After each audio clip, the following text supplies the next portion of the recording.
top here, it's going to be very, very interesting. And I agree with you, incidentally, Joe. I want to see something different from David here. I want to see David going, look, you know what? I'll go first.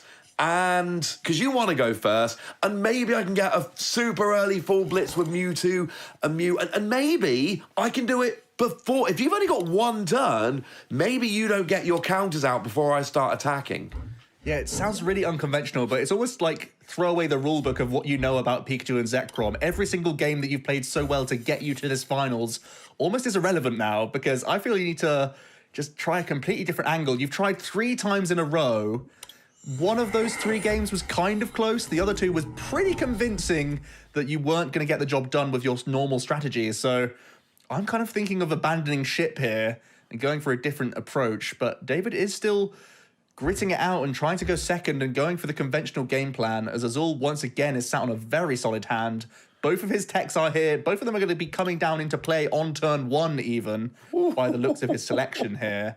And he can be topping up his hand size with Crobat, or once again just sitting on a monster for the future turns. Yeah, Azul has had really strong starts in all of these games so far. If you're David, it's not just that you've just lost 3 games in a row to Azul, but you know that your fellow Pikarom player, your fellow Oceania competitor, also just lost 3 games in a row. So Azul is on a 6-game winning streak against Pikachu and Zekrom here. Honestly, at this stage, something's gonna need to change here. If you're David, I'm really happy that we've reset here, because you know what? I don't want to have to win 3 games in a row. Once you lose those first 2, you're almost like, let's just go to the reset. Let's go to the reset. If I'm going to sneak a couple games here or there, I might as well start from fresh. Once you've lost 1 or 2, you really need to start winning several on the trot, and that is the least likely way to win. Yeah, and I mean, it's not like David's approach play is bad by any means, and I completely understand why he is going the traditional route of the Pikachu and Zekrom, because the power of Reset Stamp is still behind him. Marnies can still go haywire and sometimes just catch us all out. Like we keep saying, Urshifu doesn't always sit with the easiest hands. It sometimes is to pivot in and out of the active.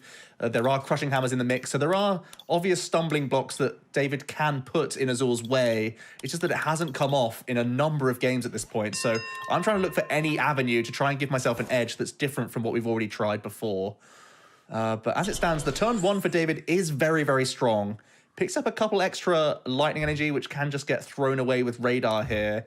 Means he can get himself a nice target to attach to with the Electrify, and he can go ahead and grab Dedenne if he wants to, or he is just going to go for the double tag team here and bench the Raichu. Oh, so he does have the research in hand. There we go. A fresh 7, looking for switch outs here. Yeah, I like this. No switch, but Dedenne is there and available. You've got the Mewtwo and Mew ready to go. And of course, there are now 2 Lightning Energy in a discard ready for Dance of the Ancients, which is always quite good.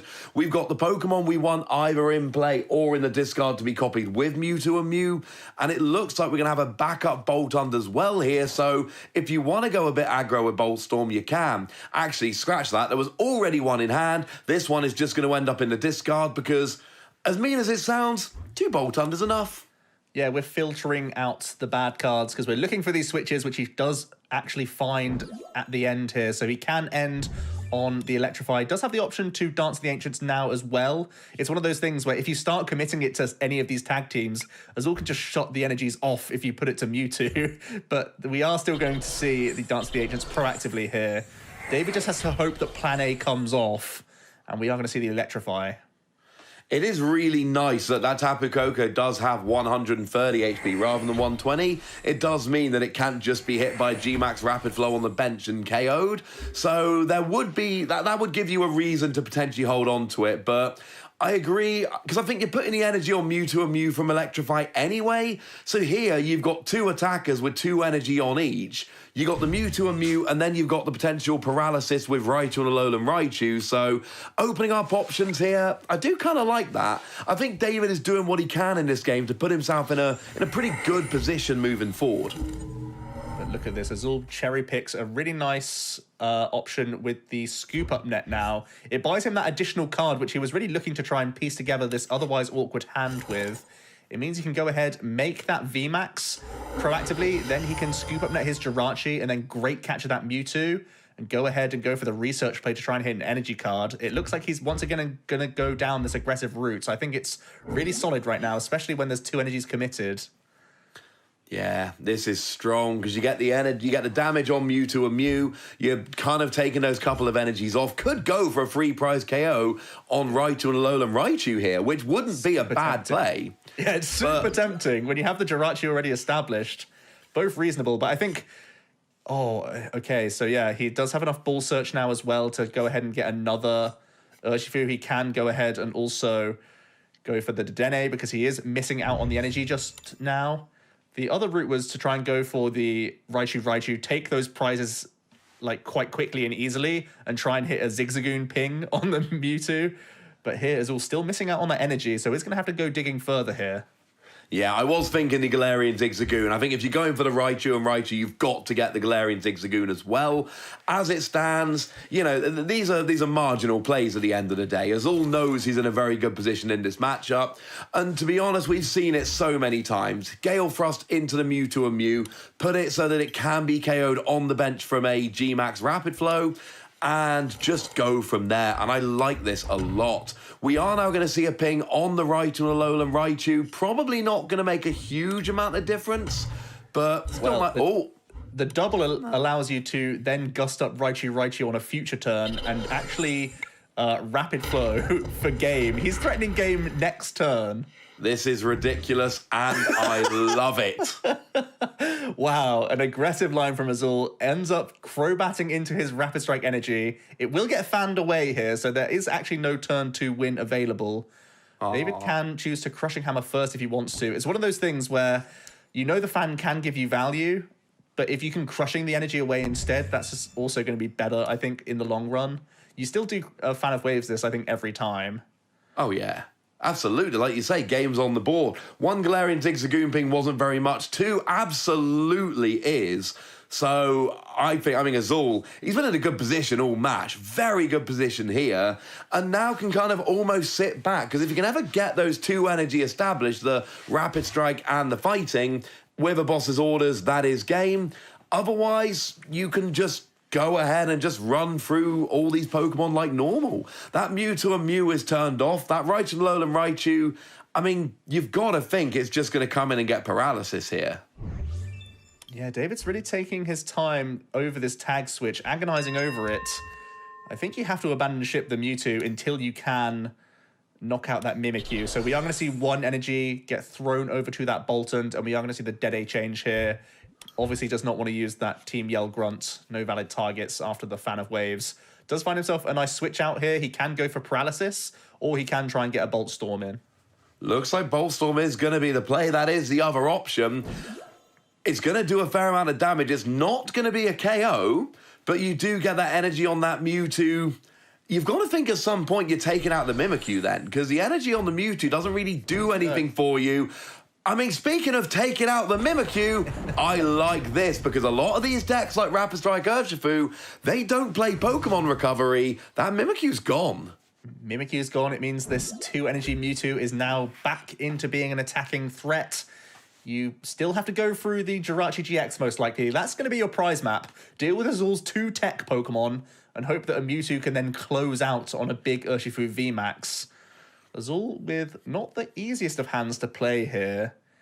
He can go ahead and Giratina if he wants to. He may not. He may think that he's close enough to a KO regardless that he doesn't want to fill his bench with this Giratina. So yeah, just the switch into the research. Hope to find a switch. Oh, sorry, an energy card, which he incidentally does. He can just Gale Thrust for an easy 2 prizes here. You can see that it's going to be the commitment of the basic fighting over the Rapid Strike energy. It's one of those things where it's more punishing if the Rapid Strike gets Crushing Hammered off, but it also means you have to try and find it again, which is a little bit awkward when you know your opponent is stamping and also Marnieing you constantly. Now this is looking a little bit more fun because now we've got a Cherish Ball coming out. I believe it's 5 energy to get the KO on the Jirachi. And we've already got, but there's no energy on the Boltund as it stands. So we would need to have a Raichu and a Alolan Raichu. That would need to be the thing that goes and gets a KO. But there's no way to get boss's orders, so it's going to have to be a Marnie here. And like you say, you need everything to go right. And there's the boss's orders, but it's too late. If we could have seen a Raichu Alolan Raichu KO on a Jirachi this turn, that could have been absolutely huge. As it is, we're going to see Mewtwo and Mew, and presumably it is going to be, a full blitz. Yeah, full blitzing. Seeing as though Azul has to move out the active anyway, you can go ahead and power up your next Mewtwo, knowing that you can get value out of them now that the Mimikyu has been dealt with. As we do pass over to Azul, who picks up a really big switch here, actually. So he can air balloon out into his Jirachi and get a free wish pre-switch, which could be really nice. Can Azul win this turn? Let's see. If Great Catcher's still available... No, we've played the Great Catcher, so I don't think he can win on this turn, by the looks of things. No, can take out really the Mewtwo and though. Mew. Yeah. Absolutely, can certainly win next turn. And that's the problem. David is potentially actually on a 2-turn clock to win himself. He's put himself in a really good position, but unfortunately, the Mewtwo and Mew, one would imagine, is going to go down this turn, and that's just one KO next turn. So David's going to have to go into the Mewtwo and Mew, but we're back in that position we've seen so many times before, as we see Azul filling a card from his deck, that it is just going to be boss for the game next turn. Yeah, it feels like this is going to be the closest David gets, especially if he can piece together a reset stamp of his own here. Because Azul's going to be taking the KO, probably attaching to his benched Urshifu now that he has picked up these energies. Ooh, is actually eyeing up the Gmax Rapid Flow here. I like this. Because now you can Gale Frost KO the Mewtwo and Mew next turn. Yeah. So you've got to... Basically, everything in David's board is now in Gale Frost range, and there is an Urshifu on the bench with a VMAX and an energy and a switch in hand. So without any kind of hand disruption, Azul is very much sitting on game. Ooh, so what a huge top deck. Reset stamp. That's what we're after. That's exactly what we need to stay in the game here for David. As you say, I do like the Gmax Rapid Flow, you're right. It means Azul can play any draw supporter to try and close the game now, rather than just needing boss's orders to play around this Mewtwo. So yeah, very good Gmax Rapid Flow here. The reset stamp is going to come down to just one card for Azul, and Urshifu V is doing absolutely nothing for him. He does have a Stellar Wish on his board, but not much else. You could even, if you're David... No, prize-wise, you can't take out the Jirachi here. You have to just go through this Urshifu. Yeah, it needs to be Urshifu this turn and one of those little Pokemon next turn. That has to be your map. You've got boss's orders and you've got Crobat and a quick ball in hand. So you've got to have a KO this turn, and then you've got to have a KO on a little Pokemon next turn. If you don't do that, this is the tiny window. But has he got an attack that can do 180? Yeah, he's got the full blitz. It's just on the second page. Mewtwo has a lot of options. There it is. Tag Bolt. There we go. Yeah. We got the Tag Bolt. Don't worry about it. The KO is established. David has the boss's orders in hand. Just needs an energy so that he can... There's the energy. Off the prizes. So he's threatening game next turn. Azul with nothing but a wish right now. And this is what David needs to do. Steal game one. You really feel, if you're David, you feel like you're stealing games. But you've got to start stealing them as fast as possible. Now, maybe there's a game where Azul just draws absolutely nothing. There's a stolen game. And now, all of a sudden, maybe you've got to win 1 out of 3. What a great Marnie. Oh, no. Marnie gets in there. Azul did still have 2 Dedenne in his deck, lots of ball search cards. So that Stellar Wish was all Azul needed to still take the win here. That's the closest David's come. The reset stamp down to 1 and just 1 Stellar Wish. That was genuinely a very close game. That's easily the most close we've seen so far in the series.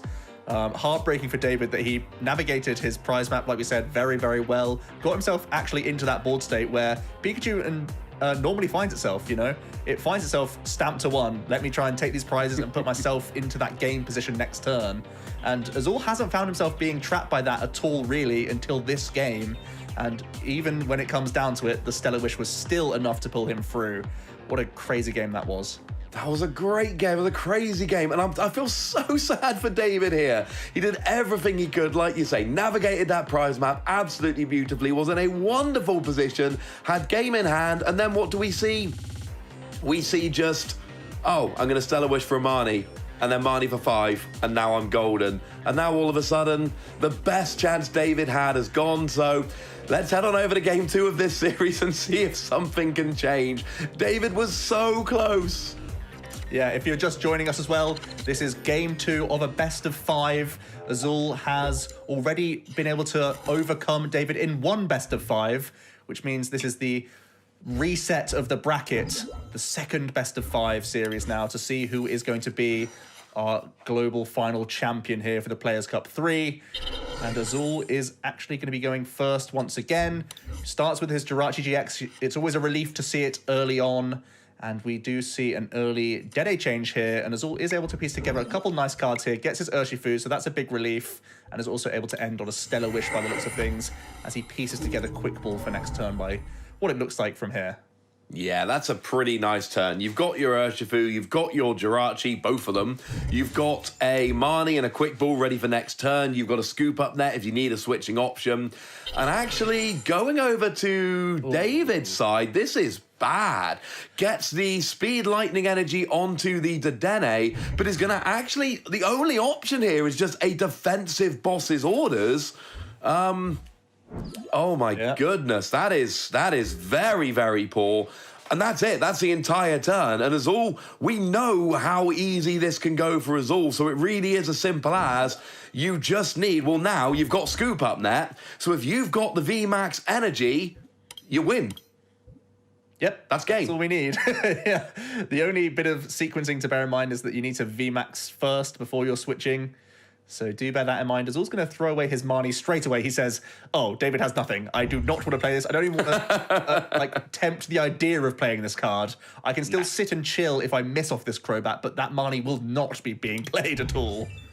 No, if your opponent is... And the other thing is, starting to Dene actually now gives David one fewer out in his deck to actually draw into to get out of what we know. I mean, we can see it, but what Azul also knows must be an absolutely terrible hand. If you're using a Speed Lightning Energy to attach to a Dedenne and then passing, you know something has gone terribly, terribly wrong.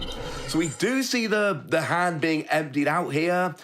There is a Stellar Wish can be used, but we're choosing a Crobat first. There is the energy. That's good. And we've got Scoop Up Net, and we've got Pokemon Communication for the VMAX. So it looks like Azul, well, it doesn't look like Azul is going to be taking this second game. And it's now 5 wins in a row for Azul. One more, and he is going to be your Players' Cup 3 champion.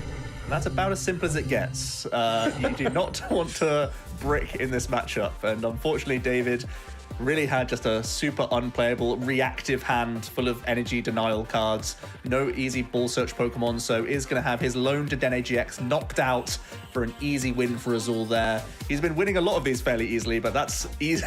That's the most easy by far, because David just had an unplayable hand there.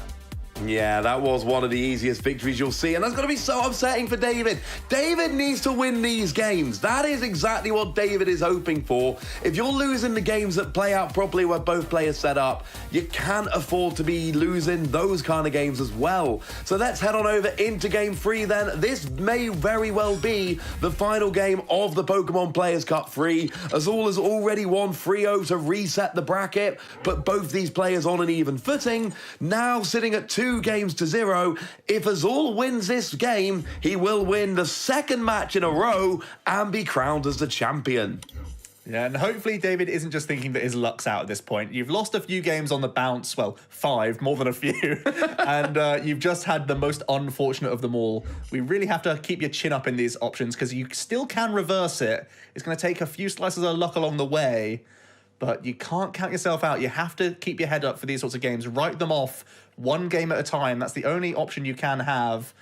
But Azul, once again, has a trademark start, an early Urshifu V. He does have extra options with Professor's Research for next turn as well. So he's sat on a pretty nice hand, and is also going to go ahead and do his usual deck search. Even when you're, 5 wins up, don't get ahead of yourself. Still do your fundamentals. Check out your prize cards. And knowing now that he's prized 3 of his energies, 2 of them being Rapid Strike energies, it's going to be great information for him as he navigates this game. You still have to seriously respect your opponent and try and play to your best here no matter what. Absolutely, and we see not attaching the energy because actually you've got your 2 energy down. There's only 2 in the deck. Do you want to play one before you can even attack and risk it being crushing hammered? Most of the time, the answer might be yes because it sets you up for that G-Max rapid flow next turn. But here, the risk is too big. And you know that's a temptation because that would KO the active Pikachu and Zekrom for free prizes and put a Mewtwo and Mew in range of a Gale Thrust. That could actually put us all on a 2-turn clock to win the game, the match, and the entire championship. But if a Crushing Hammer comes down, then Azul's got one of those Rapid Strike energy in deck. It was just too awkward. Didn't want to do it. David is going to be cherry-picking his Mewtwo here. He's already picked up that Boltund, has Switch in hand, and I think a supporter in there as well. Oh, it's a Dead Age change. So we'll be getting rid of a reset stamp, which you really aren't too fond of, but you have to go ahead and get that Electrify rolling. This is the only real way you can ramp your energies, especially going second. So we're going to see the Dead Age change here. Can we see any energy cards come down? Not yet, but at least there are some supporters here. He can continue to thin the deck now with Cherish Ball and throw away the excess Pikachu and Zekrom, which he's not going to be putting into play. No, I don't think I really need it at this stage. So we do see the Professor's research coming down. Bye-bye Eldegoss, bye-bye Pikachu and Zekrom. No, there was a Crushing Hammer, so Azul could absolutely have been punished for playing that Rapid Strike energy. Would it have been heads? We'll never know. But we do see the Speed Lightning energy for Boltund, draw a couple of cards, and stop me if you've heard this one before, but we're going to electrify, and I'm just going to go ahead and guess it's going to be onto the Mewtwo and Mew. Yeah, onto the Mewtwo and Mew. Could be one on each, perhaps, if he is going to try and play the conservative route, but no, you're spot on. It looks like double to the Mewtwo. Just say, if at first, second, third, fourth, or fifth it doesn't succeed, maybe this game it will. Oh, it's so heartbreaking. I've been in these series before. Now, admittedly, not a double best of 5, but I've been in best of 3 series before, as I'm sure most, a lot of people watching have, where you have a bad matchup and you do everything you can, but sometimes the matchup just doesn't work. It's just not in your favor, and there's not much that can be done about it. And we have seen David playing well. We have seen David pouncing on every opportunity, every tiny little way that could potentially come back into the game. We've seen so many attempts from David to try and turn things around, but we've got that horrible combination for David of great player, great deck, great matchup. That is, a lot of the time, too much to overcome. Yeah, Azul actually had a pretty awkward research, not able to launch an attack this turn, instead had to take a defensive quick ball, and is just going to go ahead and grab his Jirachi GX and have to pass the turn here, not wanting to use his VMAX either because it can just get punished. You can then simply evolve into the other one if there are any Boss's Orders plays. So David does get the chance to take a sneaky 1 prize here and actually start to develop with Full Blitz. I don't mind a 1 prize KO. I mean, if you can take a 1 prize KO here with Full Blitz on the Jirachi, then you can potentially go after the Jirachi GX on the bench. And then, if you can find a moment where you've got a Mewtwo and Mew that can actually attack for weakness, you KO 1 VMAX, there's your 6 prizes, that's the game. So, Tails, that kind of, it's not ideal, but we are going to see the Full Blitz here, we're going to see the KO, we're going to see the energy coming down, and we're at that stage in the game where Boltund is actually threatening to be a really good attacker. True, and the first prize initiated, as you said, really does help his prize map. That's a nice one to take as well, the Tapu Koko Prism Star, as we are switching sides to Azul now. Has picked up his Mew. You probably actually need to put this into play by the looks of things, and we are going to see energy split between his Pokemon. He does have a Karate Belt on one of his Urshifu, so there is the option to G-Max Rapid Flow this turn after that 1 prize take from David. No VMAX in sight, so Azul may be forced 100 Furious Blows here with his regular Urshifu V. That is not what you're looking for. And that Mew could actually be huge because Tag Switch is in hand for David, Tapu Koko Prism Star is in hand for David, and there's a switch. So we could see a 6 energy Tag Bolt. That Mew, and I'm sure Azul doesn't know this, but David actually has the pieces in hand to do a 6 energy Tag Bolt.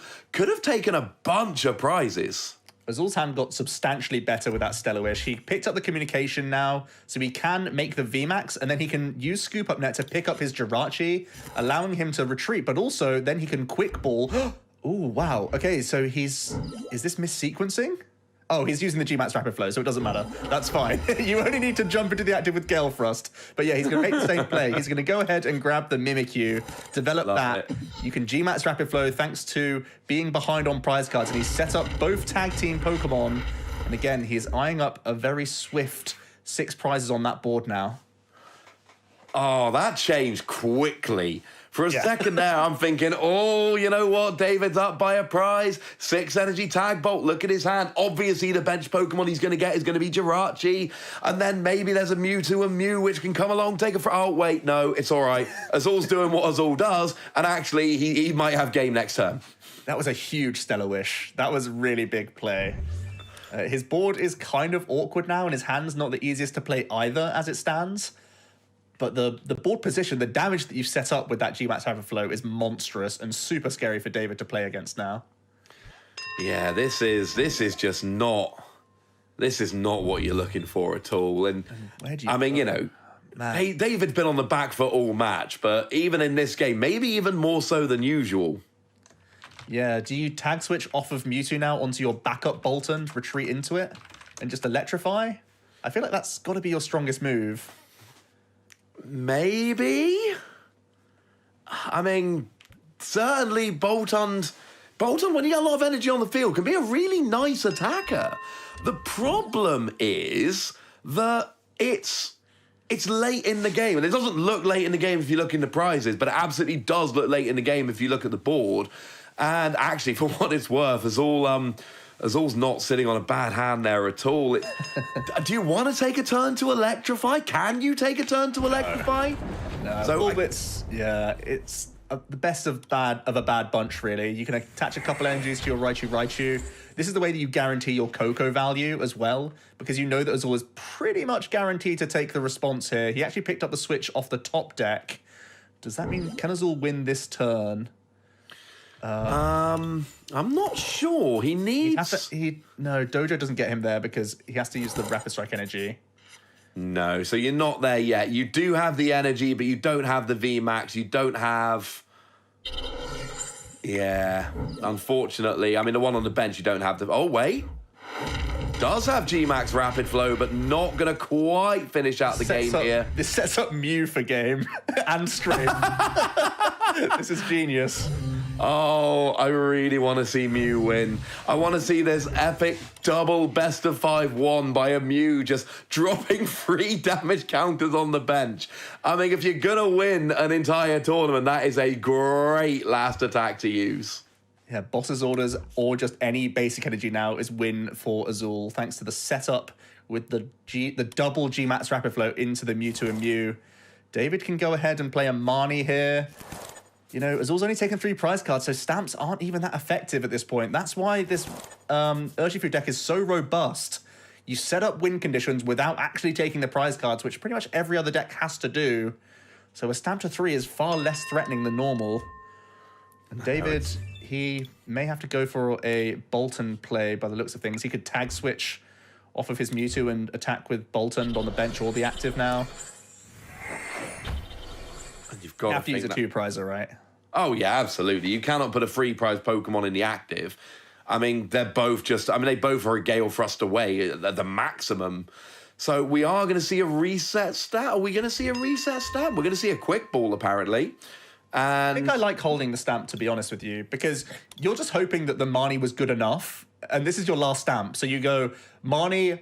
Cross your fingers I don't lose, let Bolton get response KO'd, and then stamp to 1, and then really hope. But as it stands, you know, just the basic energy is a lot to be dodging right now.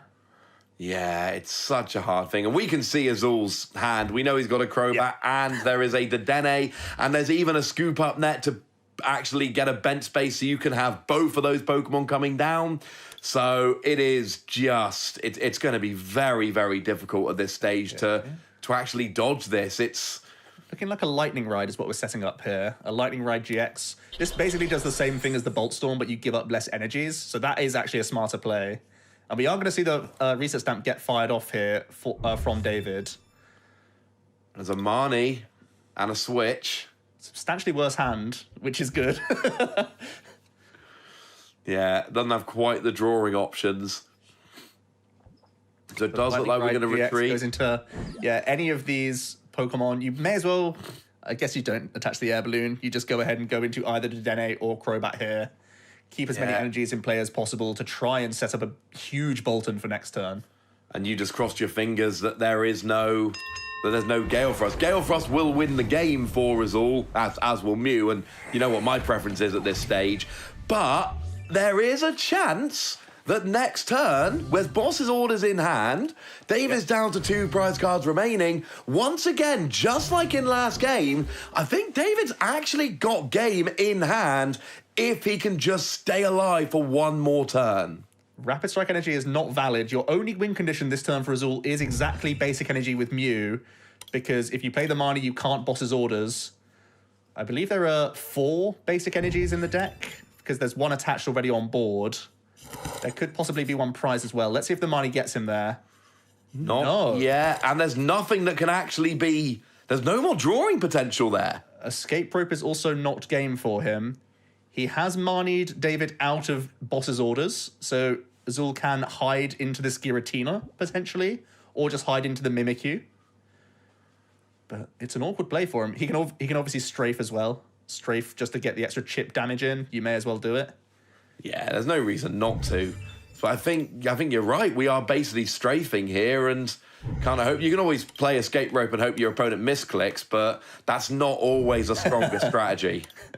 Yeah, it's especially at this stage. You know, they've dodged misclicks for many games now on TCG. Yeah, unfortunately, it does not look like... We are actually going to see the Escape Rope, mind you. So what is all hoping gets put into the active here? Yeah, I guess this forces Boss's orders plus energy attachment. Because obviously this Bolton can't attack. It's not a valid attacker. And he is going to go ahead and sacrifice the Mimikyu. He could have got the strafe off, but he's just going to... I think you still play the Dojo just to play around more Marnies / stamps. Yeah, fewer cards. You may as well still Dojo.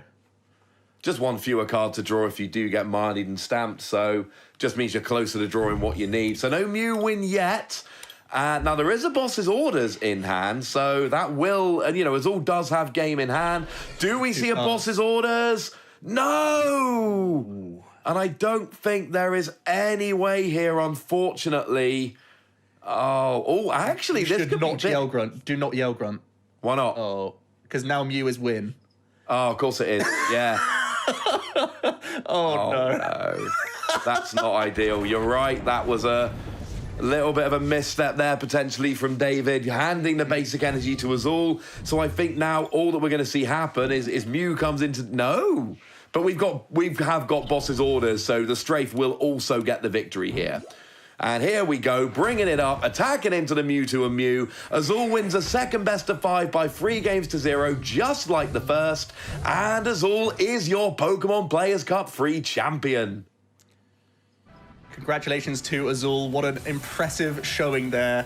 Absolutely tearing his way through 2 Pikarom players. Both are winners finalists who got all the way through the winners side of the bracket, not losing